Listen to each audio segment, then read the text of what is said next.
थोड़ी बहुत देर विशेष प्यार दिखाया करो दाता के प्रति। कभी ना कभी तो जरूर उसके प्रति आंसू आनी चाहिए। हे भगवान कैसे दया करी दाता, हम तो वो काम बिना सोचा था। कभी कभी 24 घंटे में एक बार जरूर दाता का एहसान किया करो, अकेले बैठ के, ते सोते समय, रात को उठ के। आपकी एक कसक न्यारी होनी चाहिए। एहसान जो मानता है उससे परमात्मा बड़े प्रसन्न होते हैं।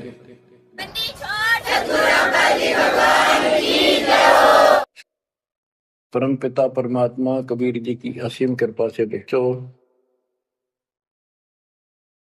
आज हमारे अंदर अपने घर जाने की प्रबल प्रेरणा हुई है। बच्चों, कोई भी काम है उसकी विशेष जानकारी होने के बाद उसमें रुचि बनती है। किसी प्रकार अब हमें पता चला है कि इस लोक में हम गलत स्थान पर रह रहे हैं, और आपको यह भी याद दिला जाता है कि ये शरीर नहीं रहेगा।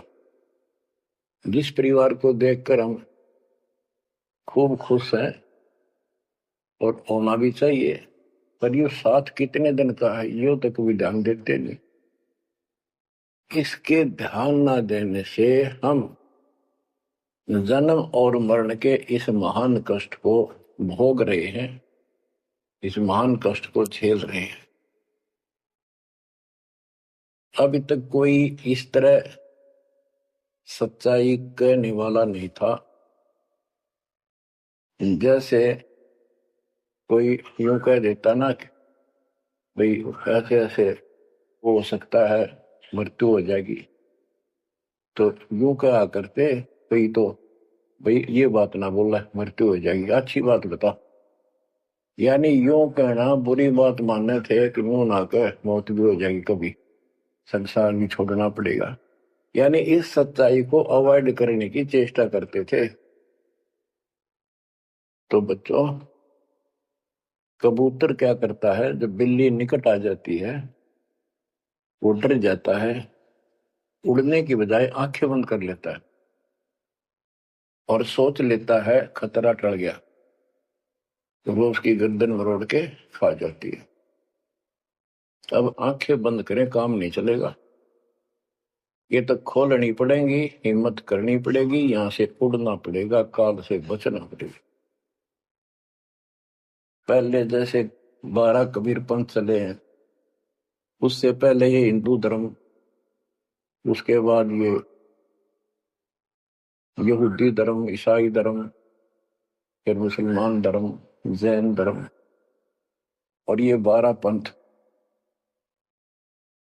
इनमें ज्ञान तो बताया जाता था कि भक्ति कर लो, नहीं तो 84 लाख योनियों में जाना पड़ेगा, पशु पक्षी बनना पड़ेगा।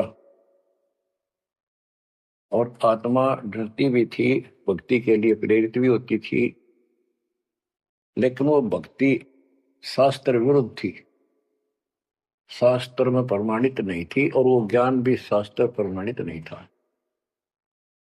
श्रीमद् भगवत गीता अध्याय 16 श्लोक 23 में स्पष्ट किया है कि शास्त्र विधि को त्याग कर जो अपनी मर्जी से मनमाना आचरण करते हैं अपनी इच्छा से, उनको न सुख होता है, न कोई सिद्धि प्राप्त होती है, और न ही उनकी गति होती है। या तो ये कहो कि गीता गलत और ये झूठे गुरु सच्चे, इनमें से एक को रिजेक्ट करना पड़ेगा। लेकिन गीता को कोई रिजेक्ट कर नहीं सकेगा, आखिर में इन झूठे गुरुओं को त्यागना पड़ेगा। बच्चों, परमात्मा के पाने के लिए, उस सुख को प्राप्त करने के लिए कितने कितने कष्ट झेले हम महापुरुषों ने। हमने भी उठाए, हम ऋषि बने, ऋषि बनकर कठिन साधनाएं की। जैसा लोकवेद दंत कथाएं सुना करते थे, उसके आधार पर सिद्धियां आ गई, सिद्धियां दिखा कर फिर प्रसिद्धि होगी, उस प्रसिद्धि के ऊपर हम प्रसिद्ध हो गए और खूब महर्षि प्रसिद्ध हो गए। अब पता चला वो प्रसिद्धि कैसी थी, जैसे आपको राबिया का प्रमाण बताया, 4 साल की ठीक साधना से ऐसे ऐसे चमत्कार भी हो गए, मक्का उठ के आ गया, लेकिन भविष्य जीरो हो गया उसका। सिर भी काट दिया, इतनी प्रेरित थी भगवान के प्रति, लेकिन नथिंग, कुछ नहीं हुआ। काम तो अब बनेगा जब बनवाया जाता है। गरीब ये जीवन सफल है, जब लग राम रटंत, देखोरी को जाने दे, भरम पड़े हैं पंथ। इस मनुष्य जीवन की सफलता उसी की है जो परमात्मा का भजन करते हैं, अन्यथा इसका कोई यूज नहीं। पशु पक्षी का भी ऐसा ही जीवन है, ऐसे ही कर्म वो करते हैं, खाना पीना, टट्टी जाना, बच्चे उत्पन्न करना, बच्चों के लिए फिर सारा दिन भटक के उनका पोषण करना, फिर मर जाना। ये कोई जीवन है?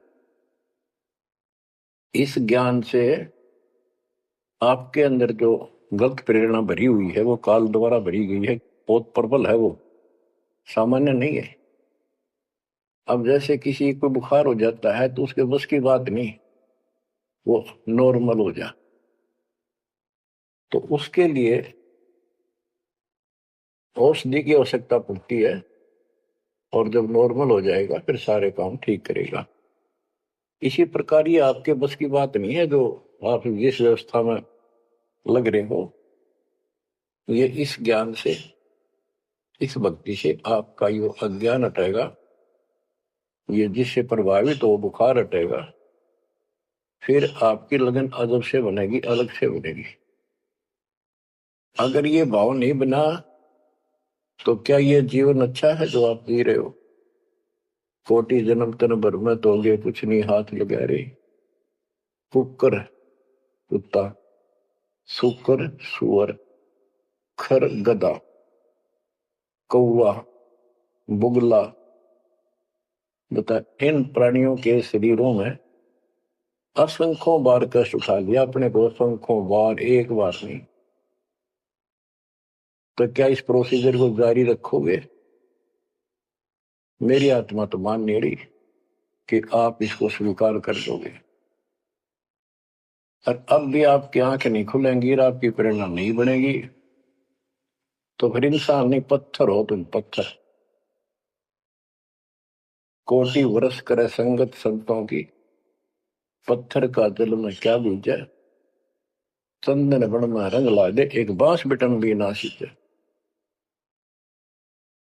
पत्थर को जल में डाल दे, कितने गहरे जल में डाल दे, कितने दिन डाले रखे, उसका कोई असर जल का नहीं होता। नहीं, जल से तो नरम होता है पदार्थ, बाहर निकालते उसको घिसा दे दूसरे पत्थर से, जो का तो चिंगारी निकलेंगी। तो पत्थर जैसे प्राणियों को किसी चीज का असर नहीं होता। ये अमृतवाणी उन पुण्यात्माओं को झंझोड़ कर रख देंगी जिनकी आंखें काल में अज्ञान से बंद कर रखी हैं। उस परम पिता के घर जाने के लिए, सुख को प्राप्त करने के लिए, गरीबदास जी बताते हैं कि मंसूर मैसूर क्यों हो गया, शरीर फांसी प्रवेश, और जाके ऊपर एती नौबत बीती। कैसा है वो देश? उस परमात्मा के सुख को, सतलोक की प्राप्ति के लिए, उसकी प्राप्ति के लिए टुकड़े टुकड़े शरीर करा दिया मंसूर अली जी ने, पीछे नहीं हटा।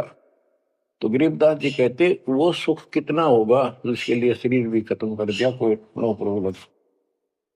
और ये शरीर तो आपका रहेगा नहीं, गारंटीड है। इसलिए बार बार याद दिलाता हूं कि हमारे ऊपर नशा जबरदस्त कर रखा काल में। ये आपके बस की बात नहीं, ये तो ये एंटीबायोटिक आपको प्रेरित रखेंगे। आप भक्ति भी करोगे, बुराइयों से बचोगे, और अपने घर जाने की प्रबल इच्छा बनेगी। जहां आशा ता बासा होई, मन कर वचन सुमरिय सोई। गिरिव नरसिंह रूप सतगुरु धरा, प्रहलाद भगत के काज, हिरणाकुश को ले गया, जो तीतर को बाज। परमात्मा कबीर जी ने ही नरसिंह रूप धारण किया। ये सारा श्रेय अभी तक श्री विष्णु जी उर्फ श्री कृष्ण जी को दिया जा रहा था। जो भी है परमात्मा चाहते हैं कि किसी तरह इनकी भक्ति में आस्था बनी रहे। ये किसी को मानकर भक्ति कर रहे हैं, करते रहो, उससे मिलना कुछ नहीं, पर पिछले संस्कार से मालिक उनकी मदद स्वयं करते हैं।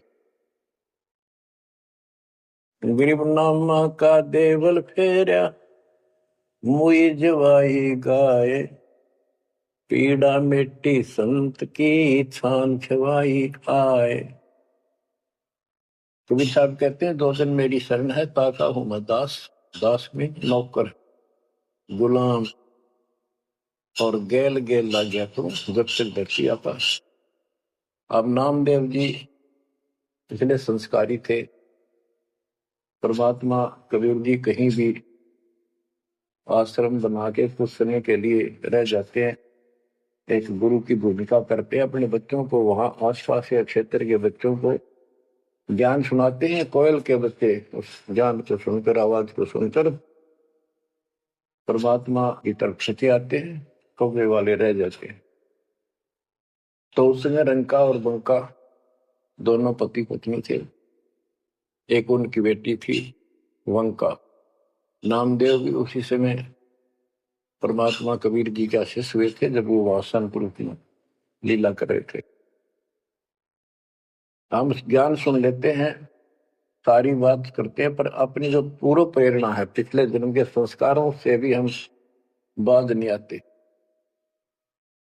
अब नामदेव जी जा रहे थे, एक मंदिर में आरती हुई थी, ब्राह्मण लोग आरती कर रहे थे, और उसके ऐसी धूम चढ़ी कि वो भी मंदिर में पहुंच गया। हाथ में जूते निकाल लिए अपने, जैसे ये बजाते हैं ताल, उस तरह बजाने लग गया। घंटी बजाते हैं, और बजाता बजाता आरती में मगन होकर उनके ब्राह्मणों के बीच में पहुंच गया। यानी पत्थर की मूर्ति के सामने पहुंचना चाहा।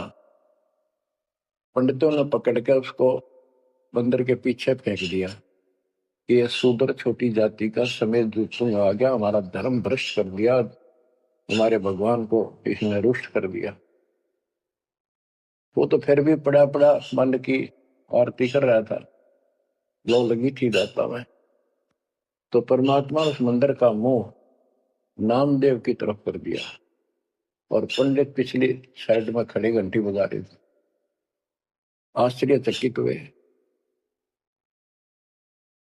तो एक दिन नामदेव रंका बंका के घर गया, तो उस दिन वंका लड़की, रंका और वंका जंगल में लकड़ियां लेने गए हुए थे। पीछे वो लड़की अकेली थी, वह कोई पट्टी तैयार करे थी, जैसे किसी के चोट लग जाया करे, हल्दी वगैरह लगा कर।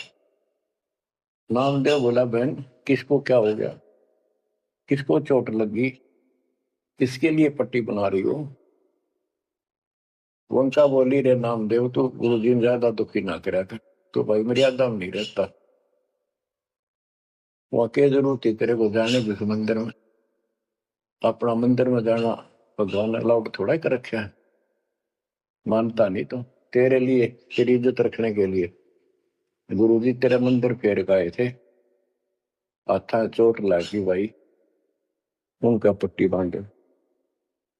नामदेव गया, देखा तो सचमुच गुरु जी के हाथों में चोट लगी हुई है, और वंका ने पट्टी बांधी। तो बच्चों, हम भक्ति भी करते हैं, पर अपने संस्कार फिर भी कोई न कोई अड़ाए रखते हैं। ये परमात्मा को परेशान करते हैं। अब आ गया है कति पीक टाइम, अब ये बात नहीं चलेगी। पहले तो चलो को रह गए, कोई बात ना, पैर पकड़ लिए भगवान ने, अब क्या फिसल गया पैर, तो पता नहीं कहां पड़ोगे जाकर। ऐसा अजब गजब का ज्ञान दे दिया, ऐसा समाधान आपको दे दिया, और ऐसे समय में मानो श्री मालिक ने। तो आंखें खोल लो। गरीब नामा का देवल फेरा, मुई जवाई गाए, पीड़ा मिट्टी संत की, छान छवाई आए। अब जिसमें नामदेव जी ने मंदिर घुमा दिया, घुमाया तो मालिक ने था, लेकिन मालिक अपने नाम नहीं लेते। करा करावे साइया, मन में लहर उठा, दादू सदर जीव के आ बगल हो गया। उनकी महिमा ज्यादा होगी। मुसलमान धर्म के लोगों को दिक्कत हुई, उन्होंने राजा को कहा कि ऐसे ऐसे काफिर है, वो दुनिया को गुमराह करता है कि मुर्दे जिंदे कर देता है, मंदिर घुमा दिया, ऐसे कर दिया। राजा ने पकड़ के बुलाया और कहा ये गाय काट दी वहां पर, इसको जिंदा कर। जब जाने तो संत है, नहीं तो तेरी गर्दन यही काट दूंगा। कबीर साहब कहते हैं हम फिर वहां गए अपने बच्चे के लिए और उस गाय को जीवित किया। जैसे पुराने समय में सब छान झोपड़ी डाला करते थे, हट घास ग्रास की, और वो साल भर में कंडम हो जाती थी, तो बारिश आने से पहले उनको फिर से या तो नहीं डालते थे या कुछ रिपेयर किया करते थे। नामदेव की माता जी ने कहा बेटा अपनी छान ठीक कर ले झोपड़ी, बारिश आने वाली है, मौसम निकट है। वो कहने लगा ठीक है माता जी, जाता हूं मैं जंगल से सरकंडे काट के लाता हूं, घास फूस। रास्ते में सत्संग हो रहा था, सत्संग सुनकर फिर वहां सेवा में लग गया। शाम होगी, वापस आ गया। उसकी माँ बोली बेटा ले निकल घास फूस। माँ ऐसे ऐसे सत्संग में चला गया, ध्यान नहीं रहा। अगले दिन फिर ऐसे ही।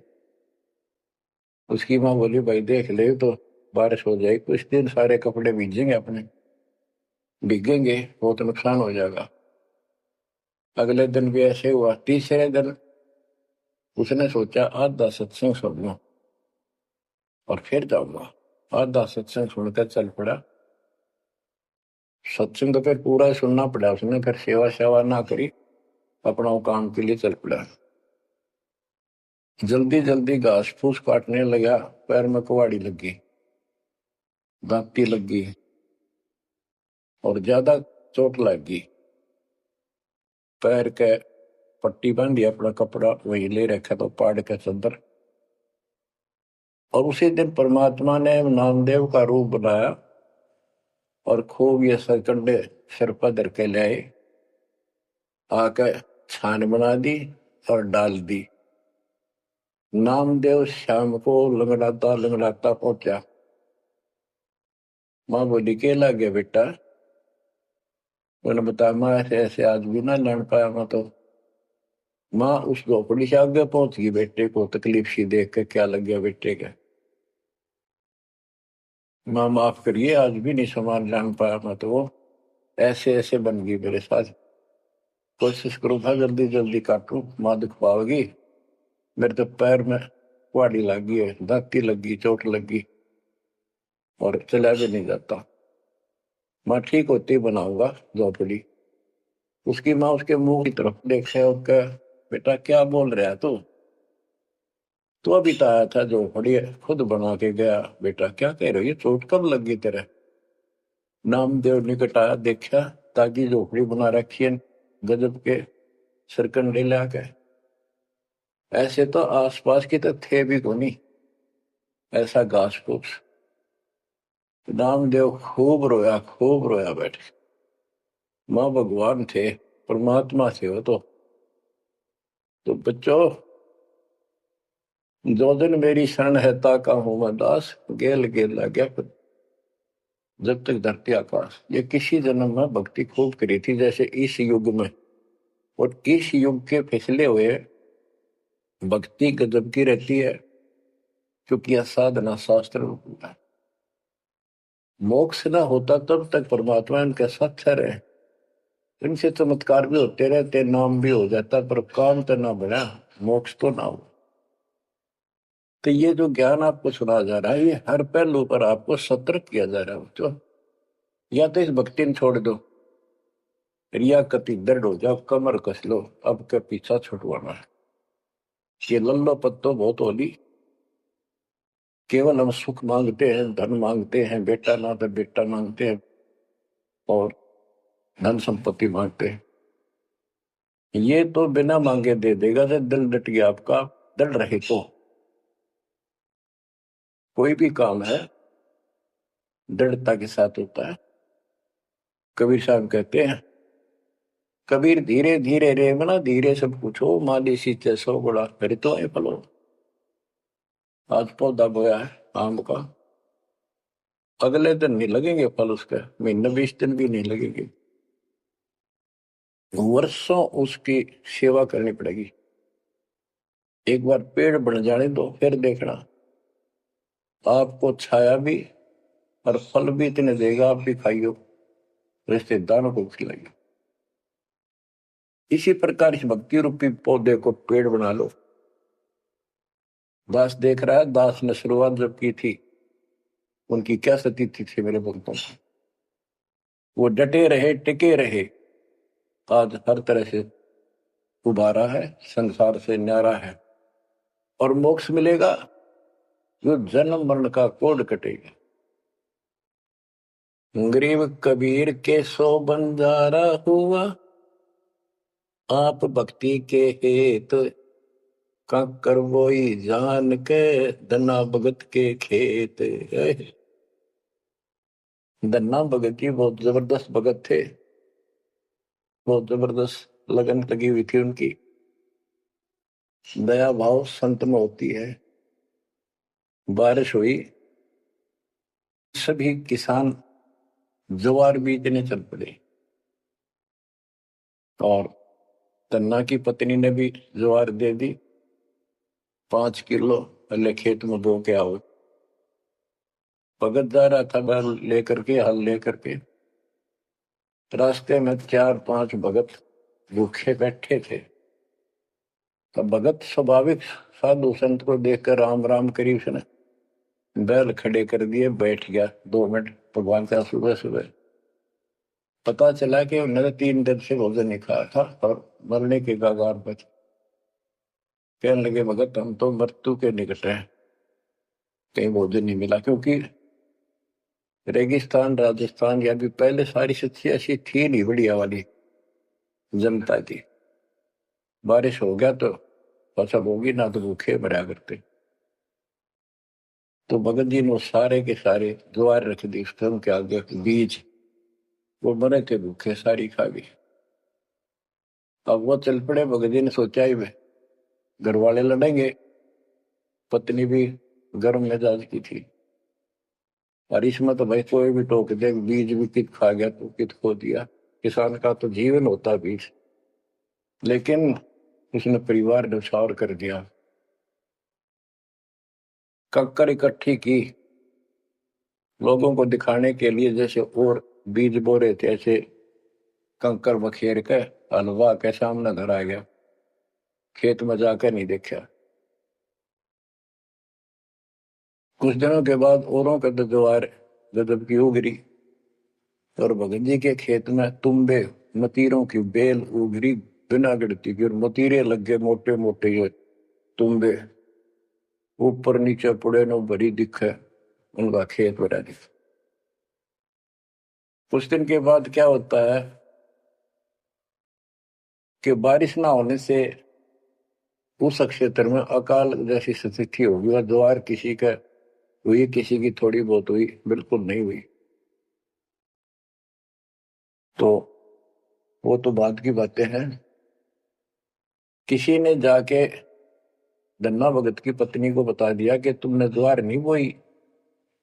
वह बोली, बोई, वो कहा हमारा भगत कि ना आपके तो मतीरे उग रहे हैं, ज्वार है ही नहीं। उसका दुख हुआ, ज्वार भी कित खा गया यो। तो वह गई, देखा सचमुच वहां तो मोटे मोटे मतीरे भरे पड़े।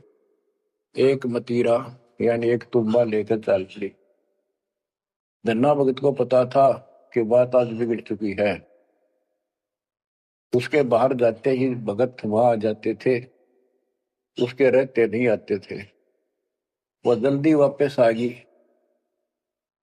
धन्ना भगत ने सोचा था शाम तक आओगी। तो भक्तों से कहा तुम जाओ, बात आज गड़बड़ है। सिर पर बतीरा रख रखा। ताते उसने बतीरा सिर में मारा धन्ना भगत का। धन्ना भगत जी ने थोड़ा बचाव किया तो धरती में लगकर फूट गया। फूटते उसमें ज्वार निकली जैसी बीज की साफ सुथरी भेजी थी। अब भगत जी तो टेढ़ा पड़ा, सिर बचाया, और वह देवी देख रही थी, कभी धन्ना भगत को कभी ज्वार को। तो वह बोली ये कहां से आ गई ज्वार इसमें। धन्ना भगत नहीं बोला। वह फिर खेत में गई, वह ज्वार उठाकर अंदर रख ली। वहां जाके देखा कपड़ा बिछाकर मतीरे फोड़न लागी। ढेर लाग गया, गठड़ी बांध के चल पड़ी। ढोण लागी ज्वार, अरोरा की ज्वार कति कंडम सी होगी वो ये को ना। खड़ी तो रही पर उसमें बीज नहीं बढ़ा, सूखी सूखी सी खड़ी। अब वह 5-6 गठड़ी ले आई भर भर के। भगत बोला जितनी अपनी होनी चाहिए थी ना तेरे खेत में उतनी रखना, ज्यादा ना लेना भगतमती ने। बोली तू तो ऐसे करा कर, भगवान ने दी है सारी लाऊंगी। वह गठड़ी भर के चाली, जब उसका कोटा पूरा हो लिया वहां तक तब बहुत मरती आई बाहर खूब लग गया। उतारी तो सारा फूस बना पाया। एक फेर लाई वो भी नहीं हो गया, हार के बैठ गई। फिर धन्ना भगत के खेत में तुम्बों से द्वार निकला, गांव इकट्ठा हो गया। भगत बोला भाई अपनी बांट लो थोड़ी थोड़ी, तो सारे भूखे मर तो बच जाएगा गाँव। तो सब ने अपने हिसाब का थोड़ा थोड़ा ले लिया और फिर भी उबर दी रहेगी। बच्चों ये बातें कोई बनावटी नहीं है। जिनने भगवान के ऊपर समर्पण किया, जो भगवान पर समर्पित हुए, भगवान ने कभी उनका मारा नहीं। चारों युगों को देख लो हमने किसका रखा मार। तो बच्चों ये महापुरुषों की जो कथाएं हैं आज अपने काम आऊंगी। आप एक बार लग कर देखो इस बार को, कोई जगह नहीं रहेगी आपको अगर मगर करण की स्मरण को कति परमात्मा हर तरह से संतुष्ट कर देगा। दास अपनी एक कथा बताओगा। हम सुनते थे कि द्रौपदी का चीर बढ़ा दिया भगवान ने, पर ये नहीं पता था क्यों बढ़ाया था। वो तो अब इस तत्व ज्ञान से निखार हुआ कि कबीर परमात्मा ने एक लीला करके उसका लीर ग्रहण किया कपड़ा, और उसके कारण बढ़ा था। तो किसी को कहते वो मानता नहीं था, ये कोई बात है कैसे हो सकता, ऐसे नहीं हो सकता, वैसे नहीं हो सकता। हम भी मानते थे कि चल ना होगा, पर भगवान तो है और बहुत काम कर रखे हैं। और मन मानता था भगवान कुछ भी कर सकता है, क्योंकि आस्था जब भी बनती है जब ये भावना बढ़ जाएगी परमात्मा जो चाहे सो कर सके। इम्पॉसिबल वर्ड नहीं है उसकी डिक्शनरी। आपको बताता हूँ, नाम ले लिया, 2-3 साल हुए थे बस। 1988 में नाम लिया, 1989 की बात है। तो एक मकान बनाया ऊपर, मकान बना रखा है, उसके ऊपर एक गैलरी ही पे पूजा स्थल बनाया 5.5 बाई 15 फुट का। उसमें एक गली में झांकी थी खिड़की और विंडो, और एक अंदर आंगन की तरफ क्रॉस वेंटिलेशन बढ़िया था। तो जल्दी के कारण मैं बने बनाए वो लिया जंगले पूजा स्थल, 2 मांझ का उनको पेंट पेंट करके लगा दिया। उनमें शीशे भी लगे हुए थे। एक शीशा टूटा हुआ था एक शर्फ खिड़की का, वो डबल होते।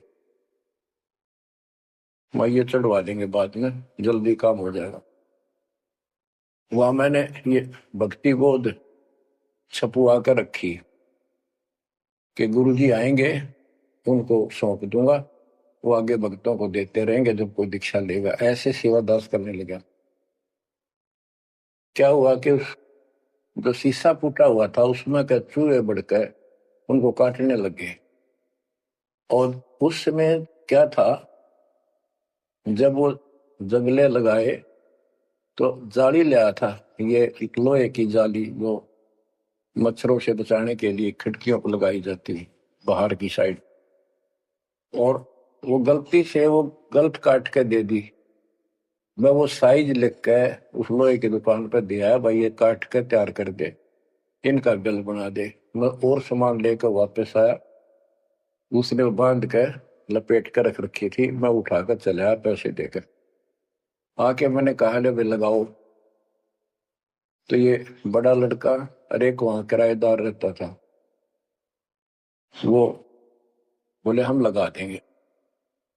कील क्या सारी ला रखी थी, उन्हें सीढ़ी लगाई। मैं तो चला गया उनको कह के, शाम में आया तो कोई नहीं लगा रखी।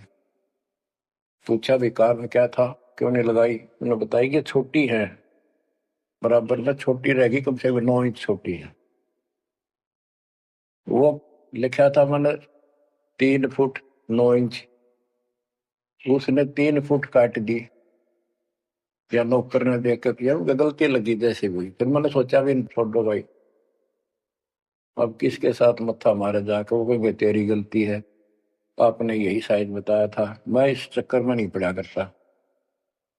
मैंने वो उठा कर स्टोर में डलवा दी। एक सीजन बारिश का ऊपर का उतर गया। फिर वो नित्यनेम छपवाई पुस्तक, फिर उसमें चूहे बढ़ने लगे। कपड़ा बांधा, कपड़ा काट दिया। ये मन में था कि वो जाली तक पूरी है नहीं। फिर दिमाग में आई, भाई ऐसे करो, इस एक खिड़की में दिक्कत है, इस जाली को ऊपर नीचे करके दोनों को एक में सेट कर दो। तो वही दोनों किराएदार, ये बड़ा लड़का, ये छोटा ही था, 14-15 साल का। तो मैं उनको कह के अपनी ड्यूटी पे चला गया। इनकी माता जी ने, नारों ने, वो वहां से निकाल के जाली स्टोर से नीचे डाल दी, भाई लगा दियो। इन शाम से न लाई की तय। मैं ड्यूटी से आया शाम को 5 बजे। मेरी तो वही बात खटक रही थी, इन लगा दी होगी बच्चा ठीक से ना, मैं आप लगाऊंगा साथ लगकर। मैंने देखा एक जाली नीचे पड़ी, एक ऊपर लगा रखी, उसी पे जो शीशा टूटा हुआ था, गिलास। वो गिलास लगवाने का टाइम नहीं मिल रहा था, क्योंकि दूर मेरी ड्यूटी थी, कौशली साइड में 77 किलोमीटर जाना था। ये ऐसा था ही, जुगाड़ करना चाहा था मैं, कर दे फिर आराम से कर लेंगे। तो मैंने अनारों से पूछा कि ये जाली लगा दी उन्होंने। ईब ला के गए, सवेरे की कह रही थी भाई ला दे, पर ध्यान नहीं दे रहा था यो, लापरवाह। ईब ने देखा गाने वाला पापा ने फटाफट बुला कर नींद को लगवा दी। मैं बोला जाली ये और ले आए क्या ये? बोला नहीं और तो नहीं है, ये तो वही है जो ऊपर डाल रखी थी स्टोर में। मैंने ये सुबह आपके जाते इनको कह दी कि भाई ये रखी, लाओ जब ला दियो। मुझे विश्वास नहीं हो रहा, तू सच्ची बता, ये बदलवा तो नहीं डाय इसको? वो बोली बदलवा की थी तो लाई मुश्किल तो है, बदलवान का कित है वो। मैं हैरान, मेरा विश्वास नहीं हो रहा कि एक पूरी हो ही नहीं सकती। पूरी हो करके भी 6-7 इंच नौ लटकरी बराबर मुड़ के, 9 इंच वो बड़ी और 6 इंच और एक्स्ट्रा उसी साइड। दूसरी देखी, दूसरी भी गई। फिर इसने लैब में ढूंढ गए, बड़े लड़के ने खेल रहा था कि। तो मैं बोला तू ये बता, ये जाली बदलवा के लाया है कि वही है? वही है, मेरी मां ने उतार के यहाँ डाल रखी थी, हमने ला दी। मैं मेरी कसम खा, कबीर साहिब की, कबीर साहिब की कसम खा रही। बच्चों, वो दिन है आज, इतना गजब का विश्वास कर दिया दोस्तों। बात कुछ नहीं थी, बात और भी लाई जा सके थी, लेकिन नो दिखा दिया। कपड़ा छोड़, हम लो बढ़ा जा। इस मालिक कबीर साहब ने लोहे की जाली बढ़ा दी, वो आज भी विद्यमान है। एक तो उनमें से वो मकान बेच दिया था इसने, वीरेंद्र ने, मेरे यहाँ इस मार्ग पाने के बाद। जिसने लिया वो भगत, उस भगत ने वापस डोनेट कर दिया कि ऐसी अनमोल पूंजी को मैं सुरक्षित नहीं रख पाऊंगा, आपको वापस दे दी। आज वो फिर वही है, वह जाली लगी हुई है। हमने भी उसको सफाई अभी किया नहीं है, क्योंकि हमें थोड़ा सा फुर्सत ही होगी, यहाँ से निपटेंगे इस मिशन को पूरा करके, उसको फिर याद के रूप में रखेंगे। तो बच्चों, विश्वास रखो इस मालिक पर। कहे कबीर सुनो भी साधो, मैं तो हूँ विश्वास में, और गलत साधना करने से कुछ नहीं मिलेगा। क्या बताते हैं, गरीब कबीर के सो बंजारा हुआ, आप भक्ति के हेत काकर बोई जान के, धन्ना भगत के खेत। वहां काकर से अन्न हुआ, कंकर से, वहां काकर से अन्न हुआ, वहां केसों से हुआ कबीर, वार पार पावे नहीं गति कुछ गहर गंभीर। अब नकली गुरुओं के कारण ये सारा अध्यात्म ज्ञान नष्ट होया पड़ा था। उसके बारे में गरीबदास जी बताते हैं, गरीब विष्णु त्रिलोकी नाथ के परचे कोटि अनंत, भगत वत्सल भगवान है क्यों निंदत है संत। यानी भगवान में आस्था बनाए रहने के लिए परमात्मा ने इन पर विष्णु जी को निमित्त बनाकर लीलाएं की। कहते हैं इनको विशेष वो ना समझो, ये भी अच्छी आत्मा है, तीन लोक के नाथ है। अब जैसे कोई मंत्री है, उसकी भी पावर होती है, उसको ये कहना तो कुछ नहीं है, प्रधानमंत्री सब कुछ है, ये तो लड़ाई वाली बातें हैं। ये तो सतीथी बताई है, इनकी इतनी औकात है, इतनी ताकत है, उनकी इतनी है, इनसे हम दूर नहीं हो सकते, और इनको एज ए ईस्ट पूज भी नहीं सकते कि ये करतार बने हुए हैं अपने आप। ये वो करतार नहीं जो होना चाहिए। गरीब करता ऊपर चोटे है, कहते हैं करतार, मूल लह नहीं मूर्खा, गिनते हैं क्यों डारे। ओए होए, कि जितने करतार अपने आप बना रखे तुमने, राम कृष्ण विष्णु, ये फिर कितने बना रखे। कर्ता ऊपर चोट है, जो एक करतार को छोड़कर अन्य जो कर्ता बनते हैं उनकी दुरुक्ति होती है। रामचंद्र देख लो, सारी उम्र दुखी रहा और कर्ता बन रहा था, लोग भगवान के थे अभिमान लेता था, आजीवन कष्ट रहा, अंत में सरयू नदी में जल समाधि ली, डूब कर मरा। कृष्ण जी सारी उम्र दुखी रहा, सुख का सांस कभी नहीं, कभी कंस, कभी केसी, कभी चाणूर, कभी कुछ पूतना, और आखिर में दुर्वासा के श्राप से कुल उनके सामने नष्ट हो गया। जिसका कुल सामने मरे है और पश्चाती वो जीव है, सबसे निर्भाग आदमी है। सब कष्टों को देख कर रो रो के टाइम काटा, आखिर में एक विषाक्त तीर से मारेगा, विषाक्त जहर से बुझे हुए एरो तीर से मारेगा। अब क्या बताते हैं, गरीब करता ऊपर चोटे है, कहते हैं करता रे, मूल लह नहीं मूर्खा, गिनते हैं क्यों डारे। के मूल की पूजा क्यों नहीं करते, डालियों में क्यों गिनते फिर हो तुम, कितने भगवान है, कितने टहनी है। मूल से सब कुछ होता है। गरीब सतगुरु साहिब एक है, दूजा ब्रह्म विरोध, बिन सतगुरु सूझे नहीं, चाहे पढ़ो 18 बोध। गरीब गल गोटा गुरु आखने, फांसी दे अड़ाए, द्वादश तिलक बनाए करे, चंपुर दे धकाए। कि ये इंसान का नाश करने, मनुष्य जीवन को बर्बाद करने वाले, ये बाह्य दिखावा करके द्वादश 12 तिलक बना लेंगे, कंठी माला पहन लेंगे, लाल कपड़े बड़ी बड़ी दाढ़ी मूछ उठा लेंगे या घुटन घोट हो जाएंगे, मूड में डालेंगे। ये गलगोटा है, ये काल की फांसी लिए फिर रहे झूठी साधना करवा के। कहते द्वादश तिलक बनाए कर लोग इन पर कुर्बान हो जा साधु है, और जमपुर दे धक्का, यानी उस नरक में धक्के ठोक दे। क्या साधना गलत पे जागा करो। गिरव झूठे गुरु का नाक ले, फिर श्रवण और नैन, सतगुरु बोले साखिए, दूर कर फोकट पहन। कहते नकली गुरुओं का इनका जूते मारे, नाक काटे, यानी कहने का भाव है कि इनका बच जा, दूर हो जा, फूक दे। फूकना मतलब ये नहीं आग लगा दे या उन्हें मार दे। उन्होंने आग्रह कैसे, यह कहावत हमारे यहाँ कि इसने फूक दे एक तरफ, जैसे कोई सामान मंगाया, इसकी जरूरत नहीं, कौन खा ला, ना फूक एक तरफ, यानी पटक दे दूर। एक गरीबदास जी कहते झूठे गुरु के नाक कान काट दे। इसका अर्थ है कि उनको कति वहां से अपने से दूर कर ले।